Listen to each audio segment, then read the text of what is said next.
জনাইছোঁ। ঐতিহ্যমণ্ডিত চাবুৱাৰ দাসাদেৱী ৰাষ্ট্ৰীয় মহাবিদ্যালয়ৰ সোণালী জয়ন্তী বৰ্ষ সামৰণি অনুষ্ঠানৰ মূল পতাকাকে ধৰি এই দিৱসৰ 50খনি পতাকা উত্তোলন কৰা হৈছে আৰু এই সোণালী ক্ষণত ইয়াত উপস্থিত থকা চাবুৱা DDR মহাবিদ্যালয়ৰ সন্মানীয় অধ্যক্ষ ডক্টৰ প্ৰদীপ বৰা ডাঙৰীয়া সোণালী জয়ন্তী বৰ্ষৰ 50খন পতাকা উত্তোলন কৰা চাবুৱাৰ সমাজ জীৱনক বিভিন্ন দিশত যোৱা সময়ছোৱাত সমৃদ্ধ কৰা আমাৰ সন্মানীয় শ্ৰদ্ধেয় ব্যক্তিসকল, আজিৰ অনুষ্ঠানত উপস্থিত থকা এই মহাবিদ্যালয়ৰ সন্মানীয় শিক্ষক শিক্ষয়িত্ৰীসকল, DDR মহাবিদ্যালয়ৰ ছাত্ৰকতা সভাৰ বিষয়ববীয়া, মহাবিদ্যালয়ৰ ছাত্ৰ ছাত্ৰীসকল, অভিভাৱকসকল আৰু উপস্থিত ৰাইজ, সোণালী জয়ন্তী বৰ্ষ সামৰণি অনুষ্ঠান উপলক্ষে প্ৰথমতে মই সকলোকে শুভেচ্ছা জ্ঞাপন কৰিছোঁ। এইখন মহাবিদ্যালয় আমাৰ চাবুৱাবাসীৰ খুব মৰমৰ একমাত্ৰ উচ্চ শিক্ষাৰ অনুষ্ঠান। 1971 চনত যিসকল মনীষীয়ে এই মহাবিদ্যালয়খন স্থাপনত গুৰি ধৰিছিল, মহাবিদ্যালয়ৰ প্ৰতিষ্ঠাপক অধ্যক্ষ স্বৰ্গীয় দীনেশ দত্ত ছাৰকে প্ৰমুখ্য কৰি আজি যিসকল আমাৰ মাজত নাই, সেই মনীষীসকলক মই এই ক্ষণত গভীৰভাৱে স্মৰণ কৰিছোঁ, শ্ৰদ্ধাৰে সোঁৱৰিছোঁ।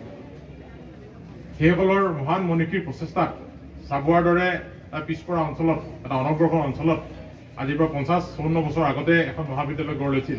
এইটো খুব সৰু কথা নহয়। সমাজৰ কাৰণে কাম কৰিম বুলি ভবা, সমাজৰ উত্তৰণৰ কাৰণে কাম কৰা, বিশেষকৈ শিক্ষাৰ দিশটোক আগবঢ়াই নিবলৈ এচাম মানুহে অহৰহ চেষ্টা কৰিছিল আৰু তেনে মানুহখিনিৰ প্ৰচেষ্টাতে আচলতে এই মহাবিদ্যালয়খন প্ৰতিষ্ঠা হৈছিল।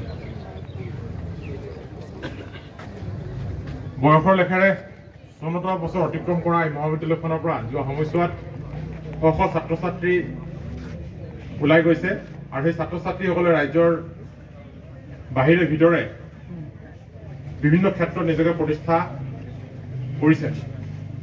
এই মহাবিদ্যালয়খনৰ গৌৰৱ সমগ্ৰ অসম জুৰি, সমগ্ৰ দেশজুৰি সাম্প্ৰতিক সময়ত বিয়পি পৰিছে।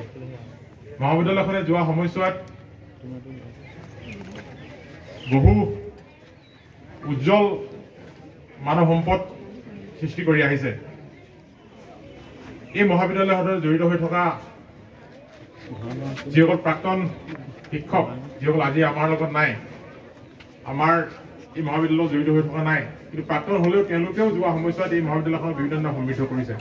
আমি প্ৰত্যক্ষ কৰিছোঁ, আমি দেখি আহিছোঁ, বা আমিও নিজে যেতিয়া ছাত্ৰ অৱস্থাত আছিলোঁ, এইখন মহাবিদ্যালয়ৰ প্ৰাক্তন ছাত্ৰ হিচাপে মোৰ সেই অনুভৱ সদায় হৈ থাকে যে এই মহাবিদ্যালয়খনে বা এই মহাবিদ্যালয়খন ইয়াত প্ৰতিষ্ঠা নোহোৱা হ'লে, সেইসকল মহান মনীষীয়ে আমাক যদি শিক্ষাদান নকৰা হ'লে আমিবিলাক কি হ'লোহেঁতেন। কাৰণ আমি এনেকুৱা পৰিয়ালৰ সন্তান নাছিলোঁ, বা চাবুৱাখন এনেকুৱা এখন সমাজ নহয় যে আমি ইয়াৰ পৰা দূৰলৈ গৈ সৰহখিনি ছাত্ৰ ছাত্ৰীয়ে হয়তো পঢ়িব নোৱাৰিলেহেঁতেন। গতিকে এই বাস্তৱটো বা সেই কথাখিনি আমি সদায় মনত ৰাখি আজিৰ মহাবিদ্যালয়ৰ ছাত্ৰ ছাত্ৰীসকলে নিজৰ সৰ্বোচ্চ জাৰি মহাবিদ্যালয়খনৰ উন্নয়নৰ কাৰণে, তাৰ লগতে নিজক উত্তৰণ ঘটাবৰ কাৰণে, ইয়াৰ সুস্থ শৈক্ষিক বাতাবৰণটো আগবঢ়াই নিবৰ কাৰণে যাতে কাম কৰে, তাৰ কাৰণে মই আহ্বান জনাব বিচাৰিছোঁ। আৰু একে সময়তে মই ক'ব বিচাৰিছোঁ যে মহাবিদ্যালয়ৰ সেই সময়ত প্ৰতিষ্ঠাকালীন যি সময়, সেই সময়ৰ পৰাই আচলতে চাবুৱাত এটা বিদ্যায়তনিক পৰিৱেশ, প্ৰকৃত বিদ্যায়তনিক পৰিৱেশ তেতিয়াৰ পৰাই গঢ় ল'লে।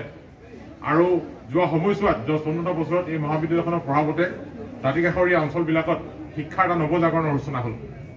গতিকে সেই ধাৰা আমি অব্যাহত ৰাখিব লাগিব। আৰু আজি সোণালী জয়ন্তী ক্ষণত আমাৰ সেইটোৱে সকলো সম্পৰ্ক হোৱা উচিত। গতিকে মই খুব দীঘলীয়া কৰিব নাই খোজা। আজিৰ এই কাৰ্যসূচীত উপস্থিত থকা মই সকলোকে ধন্যবাদ জনাব বিচাৰিছোঁ। আৰু একেলগতে মই এটা কথা ঘোষণা কৰিব বিচাৰিছোঁ, জনাই সুখী হৈছোঁ। জাতিৰ সেৱাত উৎসৰ্গিত অসমৰ এখন আগশাৰীৰ দৈনিক কাকত, দৈনিক অসম, ৰাধাকান্ত বৰুৱা